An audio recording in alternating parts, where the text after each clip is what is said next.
I am proud to be standing in the freest state in the United States, and then in the symbol of freedom right here at the Freedom Tower in Miami. And I think if you look around what Constitution Hall would mean to Philadelphia and Pennsylvania, what the Alamo would mean to Texas, the Freedom Tower means to the state of Florida. It's a symbol of people seeking freedom and people who have fled communist dictatorship to be able to come live a life in freedom. And it puts it in stark relief, I think, because you're talking about 90 miles away, the difference between destitution and tyranny and the difference between freedom, opportunity, and prosperity. And I'd say there's probably no place in our country where that difference is more stark than comparing South Florida to the Cuban dictatorship that so many people fled. And so we're here today to have a great announcement, and I want to just thank President Madeline Pumariega from Miami-Dade College for being here. I know we have some other dignitaries in the crowd. We got some mayors. I know Steve Bovo's here. I think Mayor De La Cruz from Hialeah Gardens, JC from Doral, I think, is here. I want to thank you guys for coming. And then we have some great folks up here who are going to say a few things. We have our Lieutenant Governor. We have Marcel Philippe, Silvio Ironado, and I think is Felix Rodriguez here too? I don't think, okay, Felix is here. So we want to thank everybody for doing that. We have, if you look at what's going on right now in the island of Cuba, you've got a lot of people who are standing up and fighting against a brutal dictatorship. This is something that I think many of the people who fled Cuba over the decades probably never envisioned that the tyranny would last this long. And if you think about it, when communism fell in Eastern Europe, when the Soviet Union expired at the beginning of the 1990s, you still had this iron grip on this little island, and they didn't loosen the grip at all, even though the rest of the world had changed and Marxism, Leninism seemingly was on the ash heap of history. And if you look at now what's going on throughout the Western Hemisphere, the dictatorship in Nicaragua and the sham elections that they're doing there, you look at the destruction of Venezuela and other spots throughout the Western Hemisphere, none of that would be happening if not for this communist regime in Havana. This is the original cancer that has metastasized throughout the Western Hemisphere. And so here we are, a whole generation after the defeat of the Soviet Union, after the collapse of communism in Eastern Europe, and you still have Marxism, totalitarianism with a stranglehold on places in our own Western Hemisphere. We need to do more as a country to stand for people who are standing for freedom. And going back to July, we had opportunities to be able to make an impact. People weren't even asking, really, honestly, very modest requests in terms of what could be done to really make an impact. And to this date, in spite of months and months of people risking their lives, many people have been imprisoned falsely. Many people are being targeted by the regime in Havana. You've had almost no support whatsoever from the Biden administration, and I think that they're missing a historic opportunity to be able to make common cause with people who just want to be able to live in freedom, want to be able to have a voice in the public affairs of their country, and want to move beyond this communist dictatorship. We should all, as free people in the United States, want to see that happen, and we should all want to see the day when we have a free Cuba. So the state of Florida stands with everybody that's taking to the streets, everybody that's protesting, everybody who wants to have a better life, and we will continue to do that. And I only hope that the Biden administration could see fit to provide some support, because so far they've provided none. Today we're here with a great announcement. I'm proud to announce that in my upcoming legislative budget recommendations, we will be providing a $25 million investment in the Freedom Tower to preserve this monument for future generations.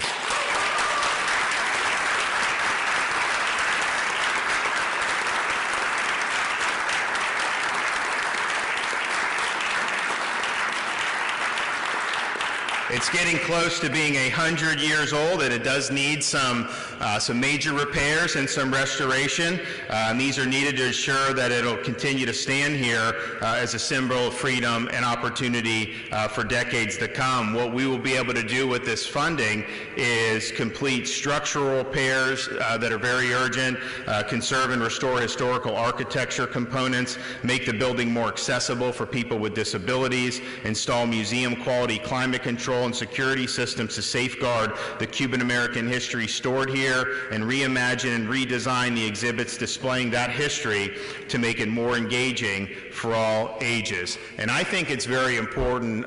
This is one example, but there's other examples. You know, on Veterans Day, I made the point of our World War II veterans are passing from the scene. I mean, we have some, God bless them, but most of them have passed. And there really is a danger of just kind of forgetting about the sacrifices they had to make when they had to stand up against tyranny and save the world and save freedom in this world. And I think the same thing applies here, with the Freedom Tower. You had people flee the communist revolution starting in the late 1950s. Hundreds of thousands of people came right through here at the Freedom Tower in Miami to be able to have a chance at freedom. And that's something that we need to make sure that we commemorate, and that we make sure we carry on the legacy of everybody who sought a better life here and were able to really build a tremendous community. And I can tell you, I talk to people all over the country. Everyone's talking about Miami right now. I mean, this is really the place to be for so many people, and so we're proud of that, but we need to be good stewards of this history. We need to make sure that people understand what this means, particularly in subsequent generations. I mean, we were just at recently with we gave Felix the Florida Medal of Freedom, and we were at the brigade, and those folks in the brigade, I mean, are getting up in years, and I really appreciate what they've done to be able to make sure that the community appreciates the sacrifices that were made there. So we think that this is something that is needed now, but we think this is something that we want people looking to this, not just now or tomorrow, but 20 years, 30 years, 50 years down the road, to be able to understand the importance of this Freedom Tower and how huge of an impact this has made to the history of the state of Florida. Because I can tell you, you would not be seeing a lot of what's going on in Miami in terms of the boom if you didn't have so many people that were dedicated to freedom and that really valued it and did not take it for granted. So many people throughout the rest of our country, they just take it for granted because they think this is what they've always known, nothing can ever change. And I think when people come to South Florida, people are very sensitive about liberty.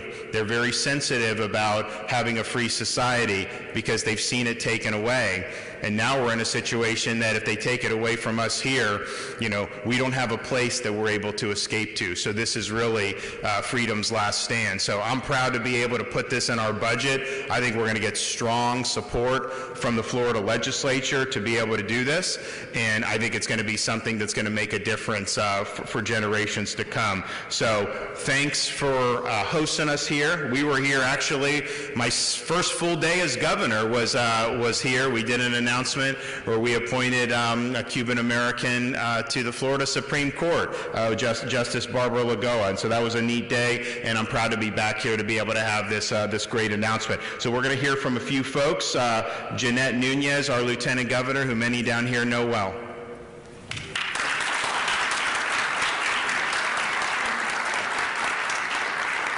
Good morning. What a pleasure it is to be here with our great governor and so many wonderful elected officials, mayors, commissioners, city commissioners, congressmen. Always a pleasure to be with you here. It truly is an honor to be here at the Freedom Tower, an iconic symbol for those of us that hail from South Florida. It's a beacon of inspiration to so many families that call Florida home. As Governor DeSantis has said many times, the Freedom Tower is the embodiment of the American dream, and the Cuban American people hold that dream firmly in their fingertips. The beautiful thing about this wonderful piece of history is the dreams that were shattered and yet simultaneously commenced all at the same time. On these very floors, the stories that we've heard, they're all the same, yet they're all different. So today we're proud that we have made the announcement of the $25 million investment to restore this beautiful, iconic symbol to its previous glory. And as the governor mentioned, just 90 miles from our shores, people are standing up. They're demanding freedom. They continue to risk their lives each and every day. And for the first time, we've seen the chink in the Cuban communist armor, and that is fear. They are afraid. They're afraid of the Cuban people. They're afraid that the Cuban people will once and for all seize what is rightfully theirs. And today, the rallying cry of Patria y Vida is heard through every major city, town, and province, not just in Cuba, but here in the United States as well, and actually throughout the whole world. And so they're emboldened and they're indignant, and their demands for freedom after 6 decades of repression and misery can no longer be ignored. And so what you've seen and what you've heard from these people is that they say, si callamos, nos matan. Si hablamos, nos matan. Y por eso hemos decidido de hablar para no morir en silencio. That, my friends, is powerful. That is courage. But quite frankly, that is desperation.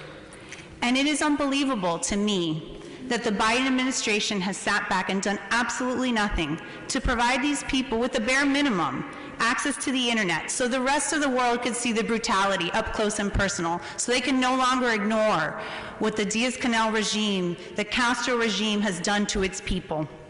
America was founded on the values of freedom and democracy, those values that my parents came to this country for, and so many of you in the audience. Like I said, our stories are very similar, but also very different. And these ideals clearly have meant nothing to the Biden administration. They've sat back and done nothing. But thankfully, we have a governor that understands the importance of freedom. Thankfully, we have a governor that's willing to demand and cry out and ask them, what are they going to do? But yet, they do nothing because the Biden administration is too fearful of the radical left wing that now controls his party. And so to the Cubans on the island, if you're listening, estamos contigo. We stand with you. We stand with you.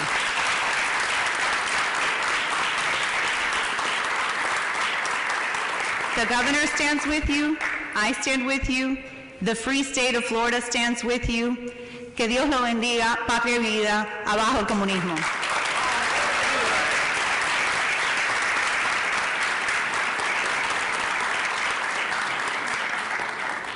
And we're proud to be hosted here, Miami-Dade College. So the president of Miami-Dade College, Madeline Pumariega. Buenos días, Governor, thank you. Thank you so much, Lieutenant Governor, thank you. This is personal. For me, it's personal. My dad was processed right through here, along with my mom. And so it's about freedom. For us, the Freedom Tower at Miami-Dade College is about preserving our history, that this building never have to close its doors, but it be a place where you can come and learn about the Cuban history. You can come and learn about the exile community and what we've done to not only build Miami-Dade County, but our country, and to preserve freedom. I want to say thank you to our District Board of Trustees here today, Chairman Mike Beleca, Robert Alonso, Dr. Anai Abraham. Your support has always never wavered on the right decision for the college to make. I can't tell you what a champion Marcel Felipe is. Just a couple of months ago, we stood with 10,000 strong outside these doors because we said to Cuba and to our brothers and sisters, si Cuba está en la calle, Miami está en la calle. We are fighting for your freedom. This is not just about human rights and dignity. It is beyond that. It is about the calling of freedom and freeing Cuba once and for all, and making sure that we preserve the Freedom Tower to show that history, not for just 100 years, but for the next 100 years, that we never forget the sacrifices made for a free Cuba. I also want to thank Chancellor Hebda from the Department of Education here today joining us, and Congressman Carlos Jimenez. Thank you, and to all the mayors. Miami-Dade stands with our community and stands with the Cuban people. Patria y vida.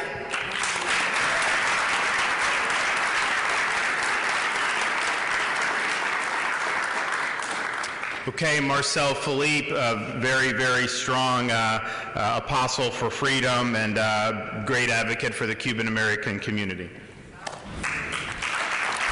Thank you. Thank you, Mr. Governor. One housekeeping thing first. I'm here wearing two hats, the trustee hat of Miami-Dade College and the Ideas for Cuba Inspire America Foundation hat on the Cuba. And on that, I'd like to invite the members of the press that are here to stay with us. Immediately after this, in this room back here, we will have dissidents from the island that are here with us today, like Iris Ruiz, whose son is currently in hiding from the Cuban authorities in Cuba, meet with members of the European Parliament who are here, who have traveled across the Atlantic to be here today to support them, and with all the different heads of the exile organizations. We'll be meeting here. That will be open to the media, and I welcome you to join us. But I've been asked to speak as a trustee of this institution, and particularly on the importance of Freedom Tower. Now, when the governor's team asked me to join this board, at the very first board meeting, I made clear that I had three overriding objectives that I wanted to accomplish. Number one, we were tasked with finding a new president to lead this institution, the largest college in the United States, for perhaps the next generation. And we were thrust with a candidate that wasn't the right candidate for the job. So it got bloody. The mayor knows, he was there. He had a front very much sitting like where he was right now while we were bickering. But in the end, I'm happy to report that this board got it right. And now, under the leadership of President Pumariega and Chairman Beleca, this institution is going beyond what anyone ever expected it could be. Democracy's College is on the rise, and it has a bright future. And thank you, and Michael, for your leadership. Thank you. Number two, I made clear, even in the face of some opposition from fellow Republicans, that this institution, Democracy's College, could not continue to have ties with the Communist government of China's financed Confucius Institute. And that too was a bloody fight, even from some Republicans. But today, we're very, very happy to report, Mr. Governor, that this institution, the Chinese Communist government, no longer has a place in this institution. This is Democracy's College. Now, the last thing, and the one thing that really got me very interested in serving in this position, and it's an unpaid position. Everyone who serves here takes their time. I know Mr. Beleca has a lot of business to attend to, but he comes and he gives his time as chairman, almost another full-time job. And that is that we wanted to save and preserve this tower as Jorge Mascanosa dreamed of it. As he dreamed of it when he purchased with his hard-earned money, 1997, unfortunately just 6 months before his death. But that task, it's a very difficult task. That is something that this board cannot do alone. It's something that requires the entire community, and it requires the leadership of a governor that's never assuming, never pompous, just delivers and gets the job done. Thank you so much for that. Now, certainly, we've done a great job here so far, but there's so much more to be done to really capture that feeling. So at Inspire America, we launched a television campaign on America TV over the last few weeks to ask Cuban Americans to send their comments as to what they thought this meant to them, this place meant to them. As you can imagine, there were great comments. After all, this is a place where many of them came to find orientation as to where they get their first job in America. Some came here to just basically get some food or process paperwork. There was a program to relocate all the Cuban exiles throughout the United States so there wouldn't be so many in one city in Miami. That plan didn't work, obviously. But the best of all the comments was that by an elderly woman from Hialeah. She had come here as a single mother with 2 children. Her husband was not able to come to the United States. And she told me, the Freedom Tower was more than just a place to come and get some food. It was a place where I could find hope. And it was the place where I started my journey as a free person. And that really says it all. That encaptures what this building means to this community. But it goes beyond the Cuban community. See, when this building was first erected, it was the tallest building in this small, quiet town. Today, as we sit here, it is dwarfed by skyscrapers, built in large part by the same community that she once housed, that she once helped. And that is also a testament to how far Miami and Florida have come, particularly over those last 60 years. And finally, as a symbol of Miami, it goes beyond that into something that the governor mentioned. See, in those 60 years that we have built up this, one of the most desirable cities in the world, in those same 60 years, the Cuban government, with the Marxist system, has taken what was once the 29th largest economy in the world, despite having only 6 million people, an economy whose per capita income was higher than Spain, Italy, or Portugal. No disrespect to our Spanish colleagues. You've come a long way too since then. And has turned it to a basket case of despair in those same 60 years. So we are a story of freedom, a reminder, a sobering reminder that free men and women can do more and achieve more when they live in freedom. And it's that inspiration that in large part has motivated our brothers and sisters on the island to take that stand in July. And is what motivated the rest of this community to stand outside these doors, the tens of thousands, in July and support them. That is what this building means. That is what we hope to do here, to tell that story of freedom and to keep it for future generations. And with the help of this governor, we have now done so. Thank you very much.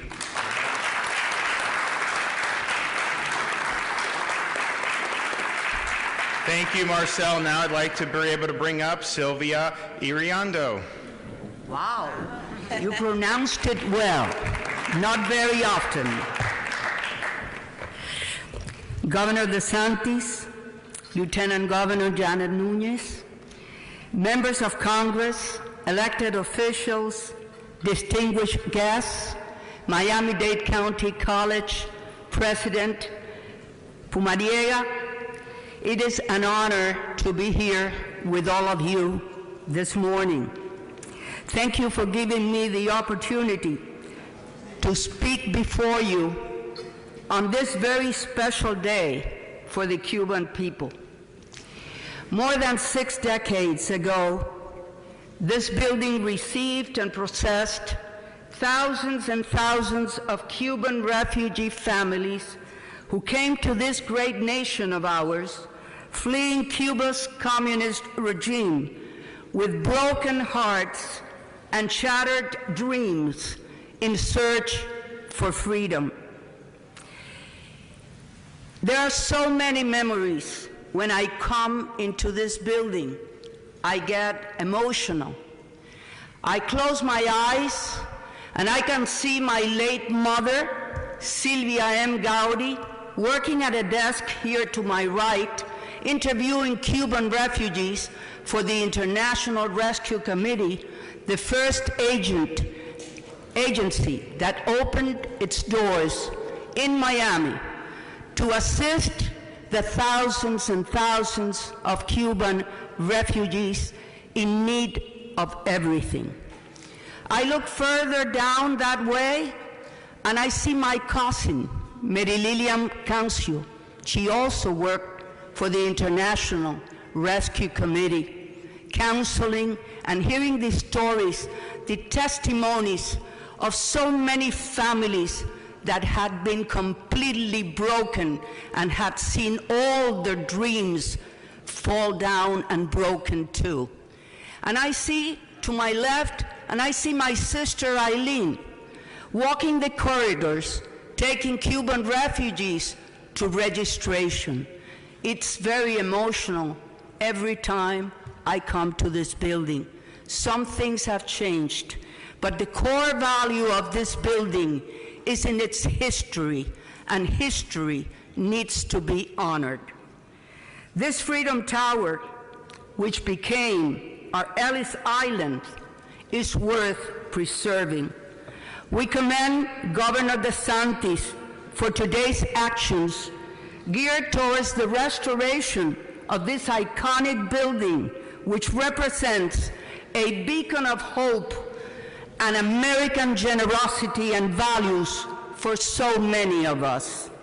And precisely because I am standing here in this building, which represents so much for so many, I want to take this opportunity to call your attention to what is happening in Cuba today as we speak, where the Cuban people are taking to the streets to peacefully call for freedom, human rights, and democratic change in Cuba. We know very well and have witnessed many times the criminal nature of the communist dictatorship that rules the island prison with an iron fist. Among those crimes committed by the dictatorship, 3 American citizens and 1 legal U.S. resident were murdered in international airspace on February 24, 1996, under the orders of dictators Fidel and Raúl Castro. As a result of the July 11th peaceful demonstrations in the island, there are more than 570 Cubans who have been arbitrarily incarcerated, beaten, tortured, and even murdered, in addition to the many other political prisoners being held before the July 11th uprising under infrahuman conditions in the regime's jails throughout the island. State security agents, many dressed as civilians, have surrounded activists' homes to impede them from marching for freedom. The regime has called upon its repressive forces to use any and all available means, including brutal and lethal force, to quell the protests.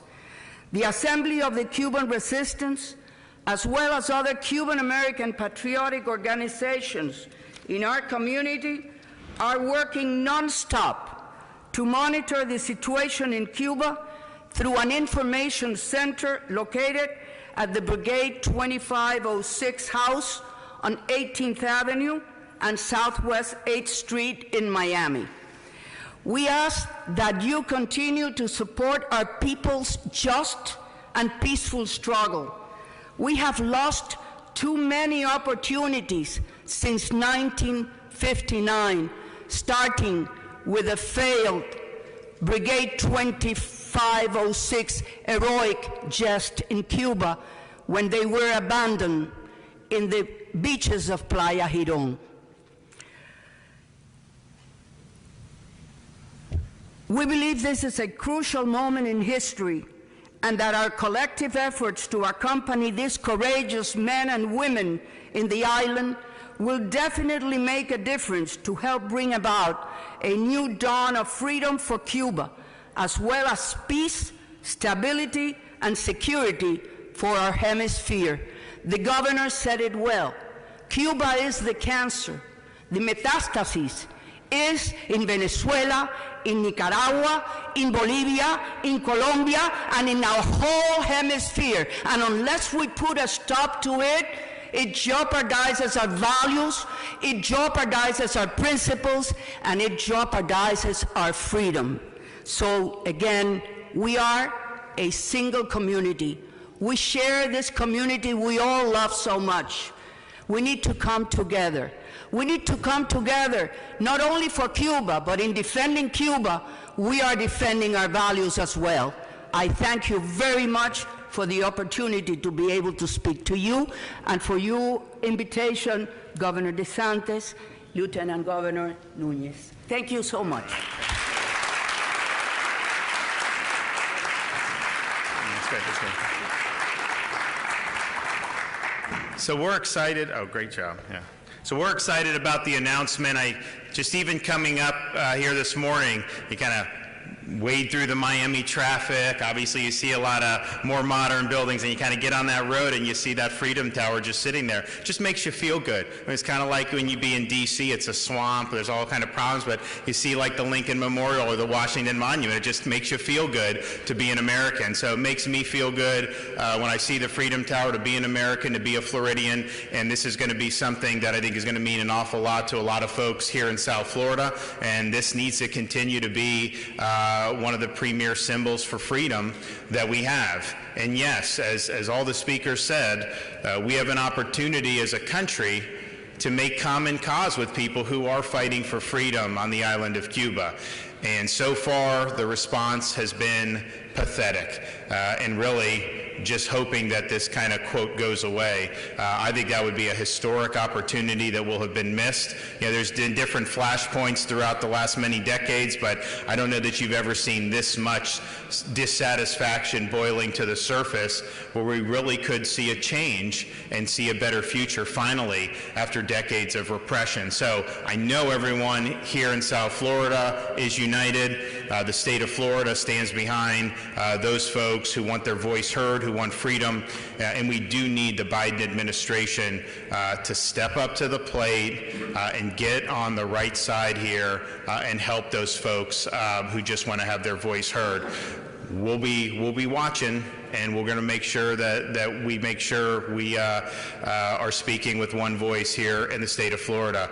But legislature, I don't know that we have any here because they're up doing the special session, but this is a layup for you guys, so I'm very confident that you'll be able to get this done. Fortunately, we're in very good financial shape in the state of Florida, have really abundant reserves, have managed the state very wisely, and clearly we've had a lot of people want to come here and invest in Florida, and so you're seeing that reflected in our budget and our financials. I've did the education budget. We did this budget piece today for Freedom Tower. We're going to be rolling out some other portions of the budget, and then we'll probably do the whole budget sometime the beginning of December. But suffice it to say, we're in really strong position, and so this is an easy thing to be able to do. And I think, quite frankly, the benefit of putting in $25 million will get far more benefit in that. And honestly, if it just teaches young people what this means, and they learn about the history and the struggles,